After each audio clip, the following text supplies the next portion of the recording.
Item ಯಾವುದೇ ಇರಲಿ try ಮಾಡಿ ಆಚಿ ಚಿಕನ್ ಮಸಾಲಾ. ಇಡಿ ದಾಳಿ ಪ್ರಕರಣದಲ್ಲಿ ಹೈಕೋರ್ಟ್ ಮಧ್ಯಂತರ ರಿಲೀಫ್ ಅನ್ನ ಕೊಟ್ಟಿದೆ.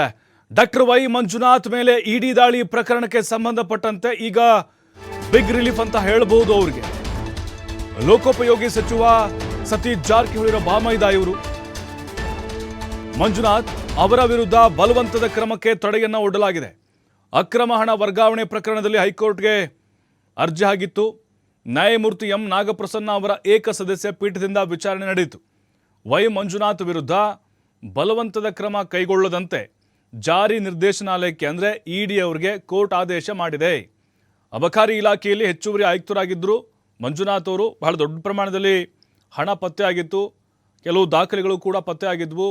ಇವರ ಹೆಸರಲ್ಲಿ ಬೇನಾಮಿ ಆಸ್ತಿಗಳು ಬೇರೆ ಬೇರೆ ಕಡೆ ಇದ್ದಾವೆ ಅನ್ನುವಂಥದ್ದು ಆರೋಪ ಕೇಳಿ ಬಂದಿತ್ತು ಮತ್ತು ಇಡಿ ಕೂಡ ಅದನ್ನು ಅನೌನ್ಸ್ ಮಾಡಿತ್ತು. ಸುಮಾರು 13 ಕೋಟಿಯಷ್ಟು ಹಣವನ್ನು ಕೂಡ ಜಪ್ತಿ ಮಾಡಿದ್ರು.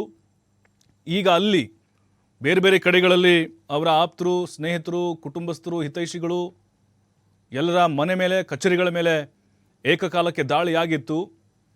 ಈಗ ಹೈಕೋರ್ಟ್ ಮಧ್ಯಂತರ ರಿಲೀಫನ್ನು ಕೊಟ್ಟಿದೆ. ಬಲವಂತದ ಕ್ರಮವನ್ನು ತೆಗೆದುಕೊಳ್ಳುವಂತಿಲ್ಲ.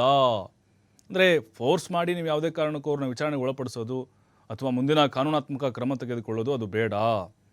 ಏನೆಲ್ಲ ಪ್ರೊಸೀಜರ್ ಇರುತ್ತೋ ಅದನ್ನೆಲ್ಲವೂ ಕೂಡ ನೀವು ಮಾಡಿ ಅಂಥೇಳಿ ಈಗ ಕೋರ್ಟ್ ಹೇಳಿದೆ.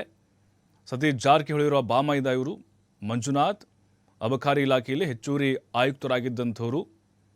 ದಿಢೀರ್ ದಾಳಿ ಮಾಡಿ ಶಾಕನ್ನು ಕೊಟ್ಟಿತ್ತು ಇಡಿ. ಬೇರೆ ಬೇರೆ ಜಿಲ್ಲೆಗಳಲ್ಲೂ ಕೂಡ ಬೆಂಗಳೂರು ಆಗಿರ್ಬೋದು, ಮತ್ತು ಅಲ್ಲಿ ಬೆಳಗಾವಿ ಮತ್ತು ಮೈಸೂರು ಮತ್ತು ಉತ್ತರ ಕರ್ನಾಟಕ ಭಾಗದ ಕೆಲವು ಭಾಗಗಳಲ್ಲಿ ಅವ್ರಿಗೆ ಸೇರಿದಂಥ ಮನೆಗಳ ಮೇಲೂ ಕೂಡ ರೇಡ್ ಆಗಿತ್ತು.